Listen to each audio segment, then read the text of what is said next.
आपने कुछ प्रश्न पूछे हैं, मैं उन्हें लेता हूं। आप पूछते हैं कि सद्गुरु कौन होता है या क्या होता है, और कोई कैसे ये जानता है कि वो एक सद्गुरु के सामने है, या एक सद्गुरु की पहचान किसी को कैसे आती है।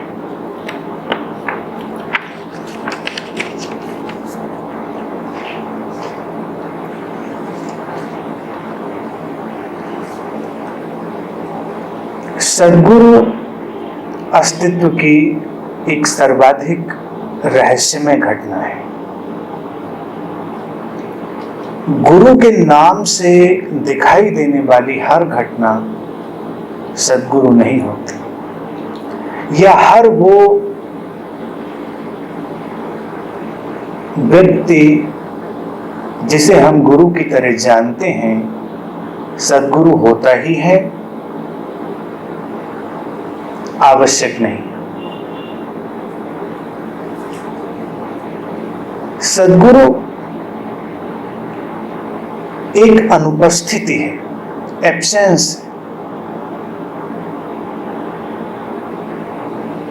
वो एक शून्यता है जो शरीर के माध्यम से प्रकट हो गई। अनुपस्थिति का या एब्सेंस का अर्थ है कि अब इस चेतना के भीतर व्यक्तित्व जैसी कोई घटना नहीं है। ये चेतना पूरी तरह व्यक्तित्व रहित हो गई है, सार्वभौमिक हो गई है, यूनिवर्सल हो गई है। और ऐसी चेतना को अस्तित्व चुनता है कि वो अपने इस चेतना के स्तर से हमारे बीच कुछ समय रहे।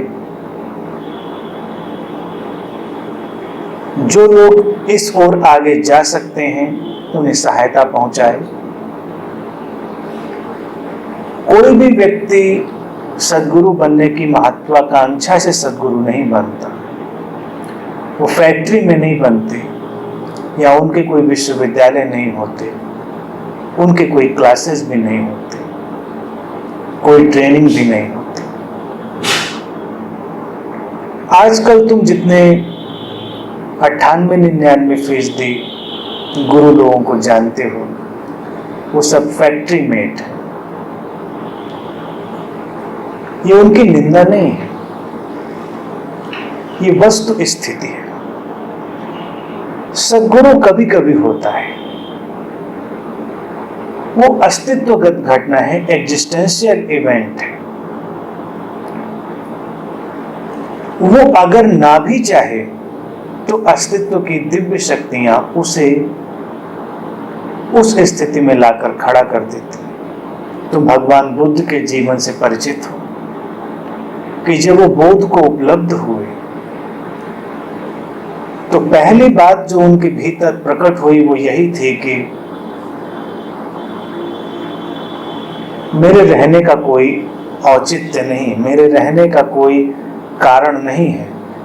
मुझे जो जानना था वो मैंने जान लिया। जो सारभूत था, जो एसेंशियल था जीवन में, उसे मैंने जान लिया। और किसी से कहने की कोई बात भी नहीं है, क्योंकि अगर कहा जाएगा तो कोई समझेगा नहीं।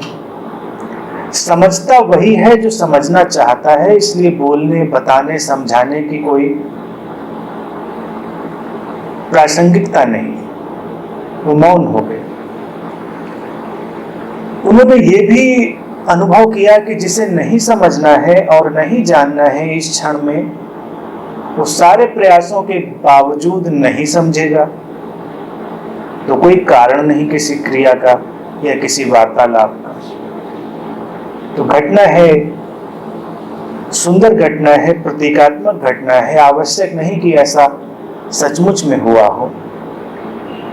घटना है कि जब ये खबर देवताओं तक पहुंची तो वो असमंजस में पड़ गए, वो विचलित हो गए। उन्हें लगा कि लाखों वर्षों में कोई चेतना के इस मुकाम पर पहुंचता है, चेतना की इस अवस्था पर पहुंचता है, और वहां रहकर अगर वो मौन रह जाए, खामोश रह जाए, तो ये जगत किसी रहस्य से चूक सकता है। कुछ सुगंध, कुछ अनूठापन जो इसके भीतर उतरा है, जगत को उसकी कुछ सूचना तो मिलनी चाहिए। तो देवताओं ने, कहते हैं, बहुत विचार विमर्श किया और फिर अपना तर्क लेकर वो भगवान बुद्ध के सामने आए कि आपकी भावना बिल्कुल सच है कि जिसे समझना है वो समझेगा ही, और जिसे नहीं समझना है वो नहीं ही समझेगा। तो बोलने, बताने, समझाने का कोई अर्थ नहीं। लेकिन इन दोनों के बीच एक ऐसा व्यक्ति भी हो सकता है जो अभी संक्रमण की ओर बढ़ रहा हो, न जानने से जानने की ओर बढ़ रहा हो, वो कहीं बीच में है। उसको अगर इशारा कर दिया जाएगा तो क्या वो नहीं समझेगा? क्या उसकी इस संक्रमण की अवस्था में कोई अंतर नहीं पड़ेगा? तो कहते हैं कि भगवान बुद्ध देवताओं की साजिश के शिकार हो गए। उनको मानना पड़ा कि हाँ, ये तर्क बिल्कुल ठीक है कि ऐसा हो सकता है। ऐसा हो सकता है कि इन दोनों के बीच का एक व्यक्ति, अगर उसे इशारा कर दिया जाए तो शायद वो समझ जाए। तो देवताओं ने कहा कि क्या आप उस एक व्यक्ति के लिए नहीं बोलेंगे? आप तो करुणा के सागर हैं। उन्होंने कहा, उस एक व्यक्ति के लिए तो बोला जाना चाहिए। तो जो उस एक व्यक्ति के लिए अपने अनुभव को बांटने के लिए तैयार हो जाता है, वही सद्गुरु है। सद्गुरु दुनिया बदलने के लिए आमादा नहीं है। उसकी अंतर्दृष्टि आसमान की तरह व्यापक और स्पष्ट है। वो जानता है किसे समझना है, वो ये भी जानता है किसे नहीं समझना है। लेकिन फिर भी वो ये भूमिका लेता है उस एक व्यक्ति के लिए जो कहीं बीच में डोल रहा है। इसीलिए सद्गुरु का कोई आग्रह नहीं है, वो किसी को बदलने की जबरदस्ती नहीं करता, वो किसी के ऊपर अपनी बात नहीं थोपता। उसका कोई विचार या विचारधारा नहीं है जिसमें पूरी दुनिया को रंग देना है। आमतौर से तुम जिन भी गुरुओं को जानते हो वो संप्रदाय से बंधे हुए लोग हैं, किसी विचारधारा से बंधे हुए लोग हैं। उनको लगता है कि जो विचार उनका है सारे लोग उस विचार से सहमत हो जाएं। ये ना कहते हुए भी कि ऐसी कोई आकांक्षा नहीं है, अपरोक्ष रूप से यही आकांक्षा है। अपने चैनल आजकल लॉन्च किए जा सकते हैं,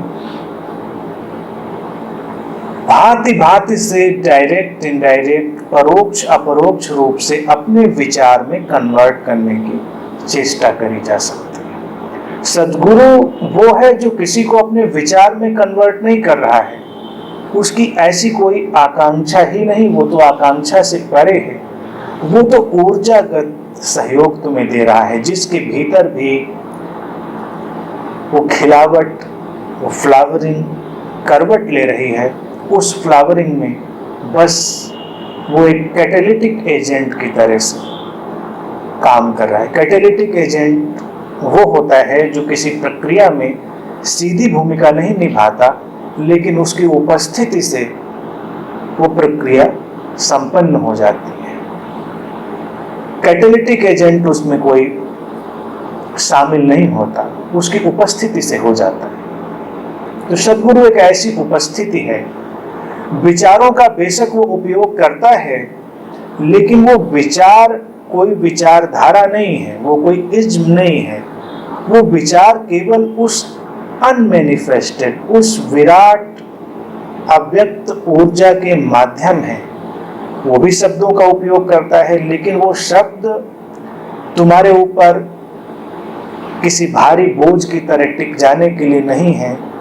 उन शब्दों में निशब्द की, उस वर्डलेसनेस की एक ऊर्जा लिपटी है। तुम बस शब्दों से जुड़ते हो और शब्द छूट जाता है, निशब्द तुम्हें घेर लेता है। सद्गुरु की पहचान कैसे हो तुम जानना चाहते हो। बात तो बड़ी साधारण सी है, उसे तुम उसकी महानता से नहीं जान सकते। और महानता कैसे तय करो? महानता तय करना एक बड़ा इल्यूसिव, भ्रामक ढंग है।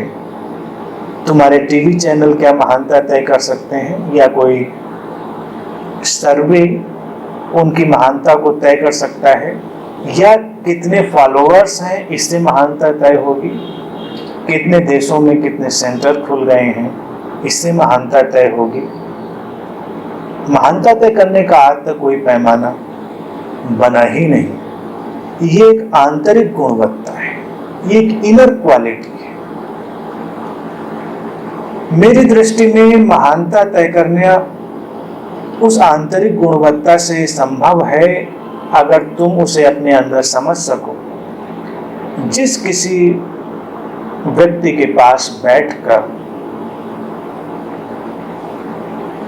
तुम निर्भर हो जाओ, तुम उस शून्यता के आयाम की ओर मुड़ जाओ। जिस किसी के पास बैठकर तुम्हारी जो पर्सनैलिटी है, तुम्हारा जो व्यक्तित्व है, तुम्हारे भीतर जो आरोपण है, जितने भी प्रोजेक्शन है, वो सब तिरोहित हो जाए, तो तुम शायद सद्गुरु के पास हो। सद्गुरु तुम्हें किसी बात से भरता नहीं, जो तुम्हारे भीतर भरा हुआ है उसे खाली कर देता है। और तुम खाली होते हो तो तुम वही हो, वही विराट चेतना।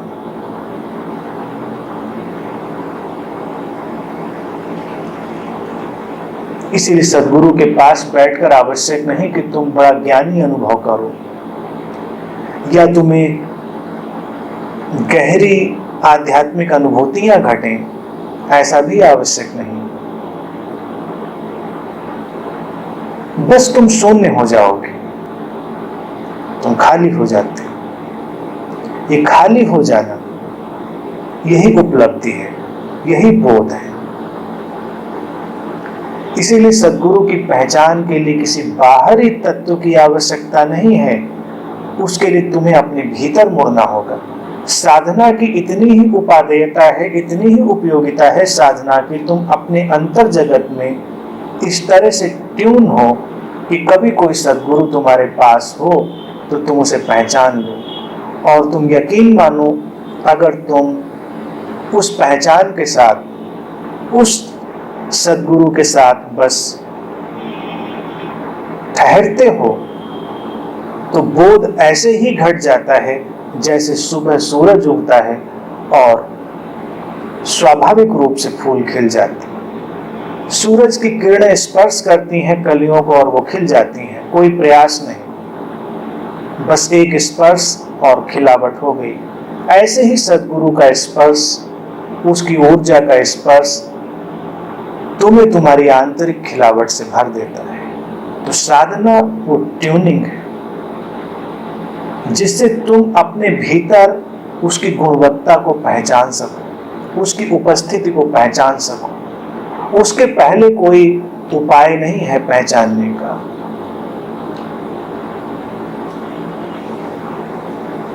लोग अक्सर भटकते हैं। फिर एक पहचान और भी है।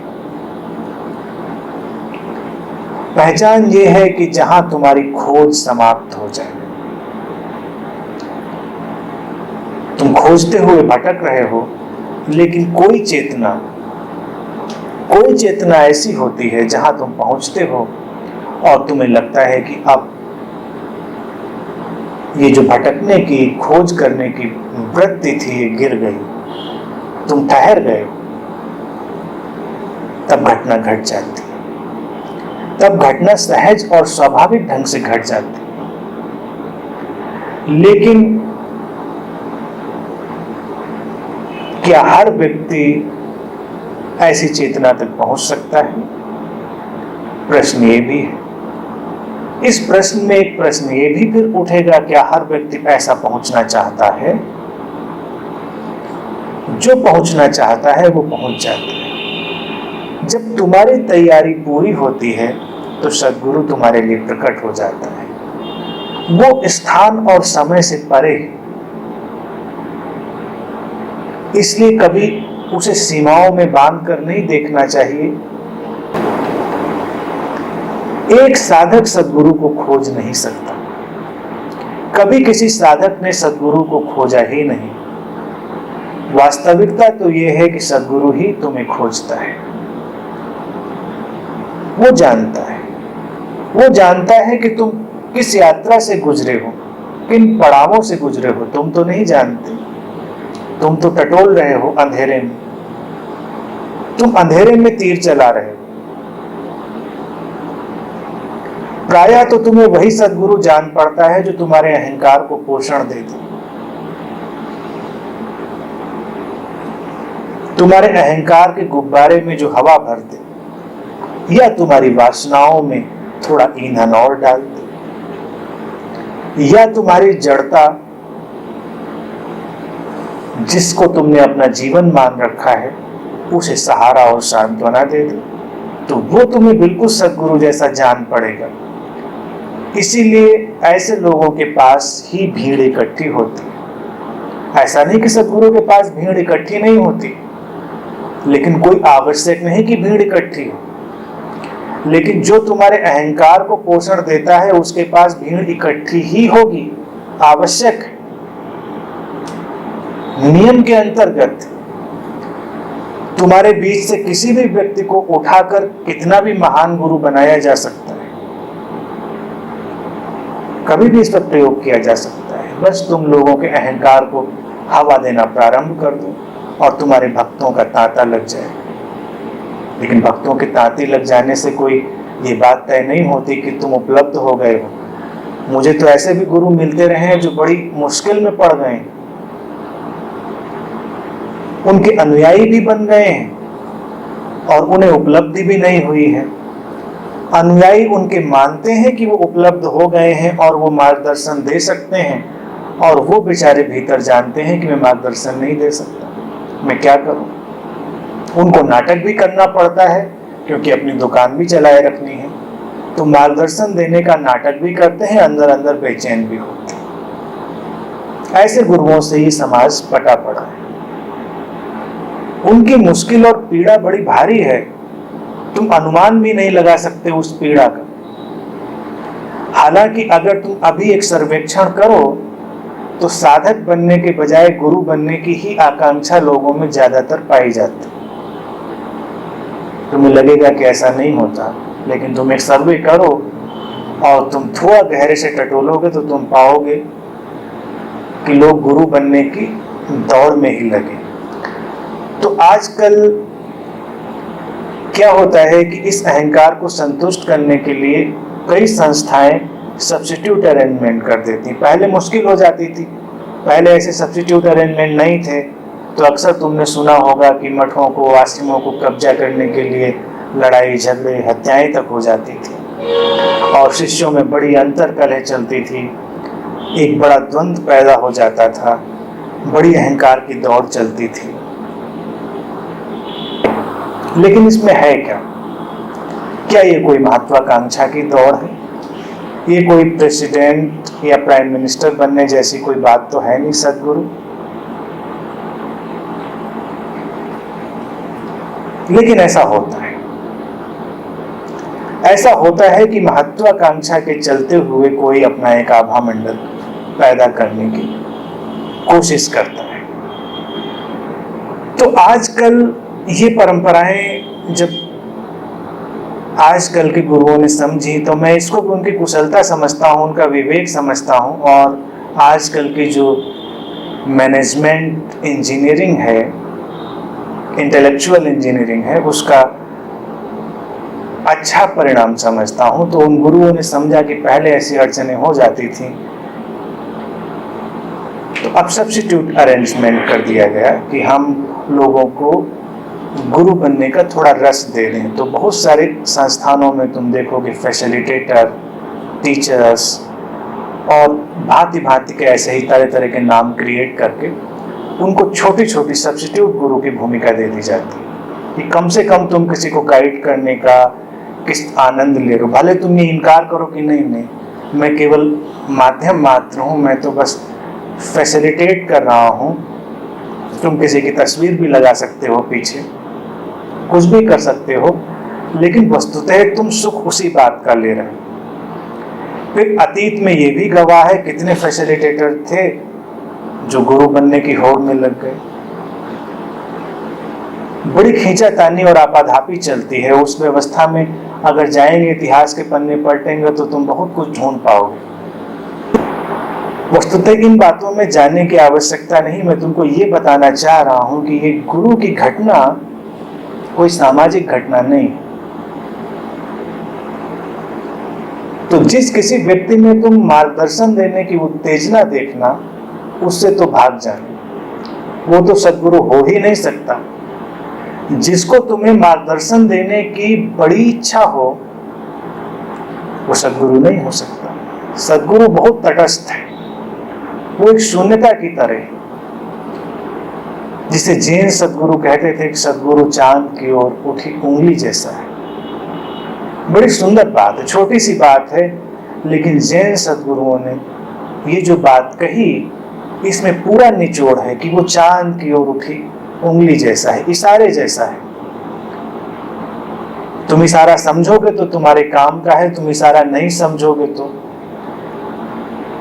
वो तुम्हारे ऊपर कुछ भी आरोपित करने वाला नहीं। जैन सद्गुरु ये नहीं कहते हैं कि सद्गुरु ऐसा है कि जो तुम्हारी उंगली पकड़कर चांद की ओर इशारा करता है। वो कहते हैं वो चांद की ओर उठी उंगली जैसा है, वो तुम्हारी उंगली पकड़कर तुम्हें धक्का देने वाला नहीं।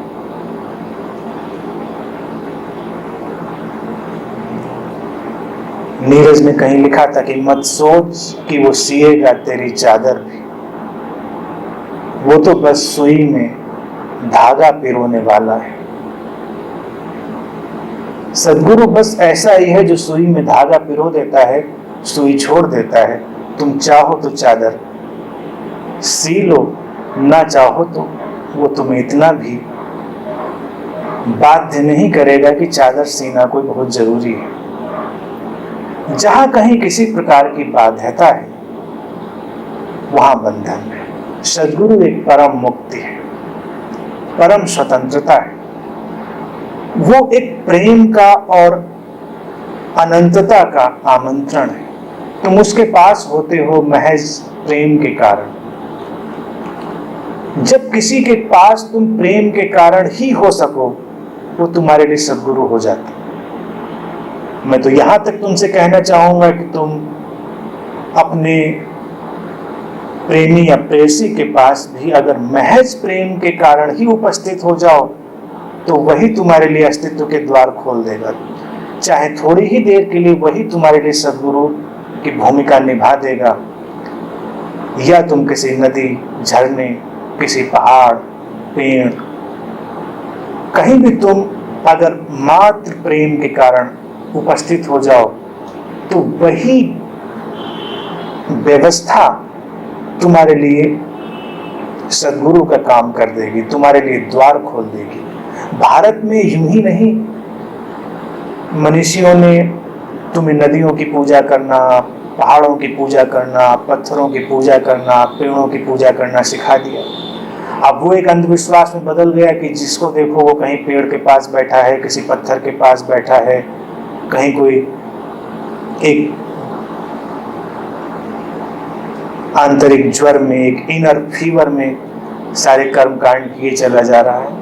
मैं समझता हूँ ये वही जैन सद्गुरुओं जैसी बात थी जो भारतीय सद्गुरु तुम्हें बताना चाहते थे कि जब तुम तैयार हो, तुम पक गए हो, तुम संवेदनशील हो गए हो, तो तुम्हारे लिए द्वार कहीं से भी खुल जाएगा।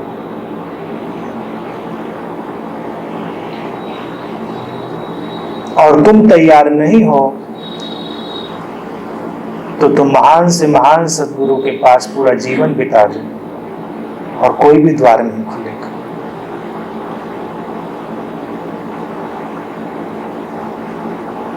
द्वार खुलता ही तुम्हारी आंतरिक तैयारी से, और जब तुम्हारी आंतरिक तैयारी होती है तुम उसे पहचान लेते हो। उसके पहले पहचानने का कोई उपाय नहीं और कोई जरूरत नहीं। इसलिए इस चिंतन में या इस मुश्किल में पड़ने की कोई आवश्यकता भी नहीं कि कोई जरूरत है, कोई जरूरत नहीं। जब तुम आंतरिक रूप से तैयार हो जाओगे, पहचान उतर आएगी।